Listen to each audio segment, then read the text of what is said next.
আপনারা দেখছেন DP news, খবরই জীবন।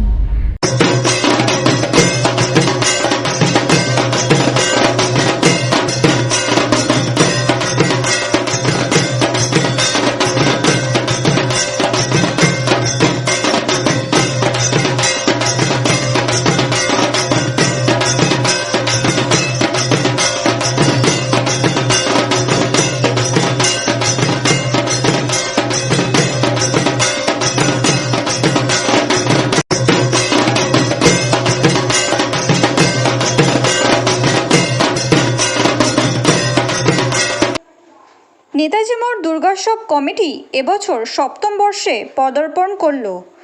এবারের ভাবনা হরিদুয়ার হরকি পৌরি ঘাট পুজো মণ্ডপকে সাজিয়ে তোলার জন্য 1 মাস ধরে চলছে কাজ।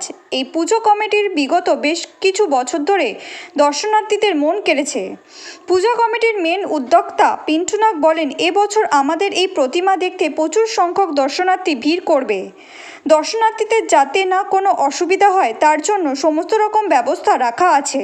আমরা নেতাজি মোড় সার্বজনীন দুর্গোৎসব কমিটি প্রত্যেক বছরই একটু নতুন কিছু করবার চিন্তা করি, কেন আমাদের যে সমস্ত দর্শনার্থীরা আছে আপনারা জানেন যে তারা প্রত্যেক বছর পুজোর সময় একটু নতুনত্বের স্বাদ তারা নেবার জন্যই কিন্তু দুর্গা পুজোর এই 5টা দিন তারা আনন্দ করে থাকে।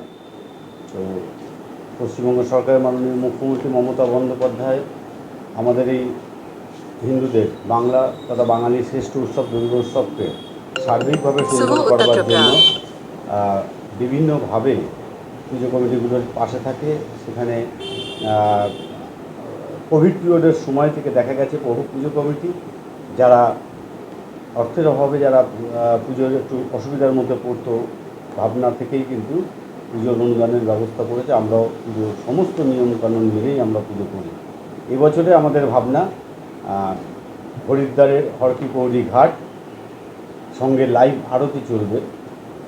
আমরা দর্শনার্থীদের উদ্দেশ্যে বলছি যে তারা যখন আসবে মণ্ডপে নিশ্চিতভাবে মনে হবে আমরা এক টুকরো হরিদ্বারেই আমরা বসে আছি। হরিদ্বার ঘাটে আমাদের এবছরে আমরা হরিদ্বার ঘাটটাকেই আমরা সবাই মিলে ঠিক করেছি এবং আমাদের প্রত্যেক বছরের মতো এবছরও আমাদের পুজোর উদ্বোধন করবেন আমাদের মাননীয় সাংসদ শ্রী কল্যাণ বন্দ্যোপাধ্যায় এবং মাননীয় বিধায়ক অরিন্দম গুইন সহ অন্যান্য পদাধিকারী যারা আছেন বিশিষ্ট মানুষজন তারা আসবেন। আমাদের এই পুজোর মহাচতুর্থীর দিনকে আমরা পুজোর শুভ উদ্বোধন করি।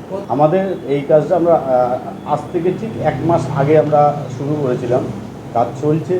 তবে আমরা মহালয়ের আগেই মোটামুটি আমরা একদম কমপ্লিটের জায়গায় যাব, কিন্তু তবুও দুর্গা পুজোর প্যান্ডেল তো এটা প্রতি মুহূর্ত মনে হচ্ছে যেন নতুন নতুন কিছু করতে করতে দেখা যায় ঠিক উদ্বোধনের আগে গিয়েই কাজ আমাদের সম্পূর্ণ হবে।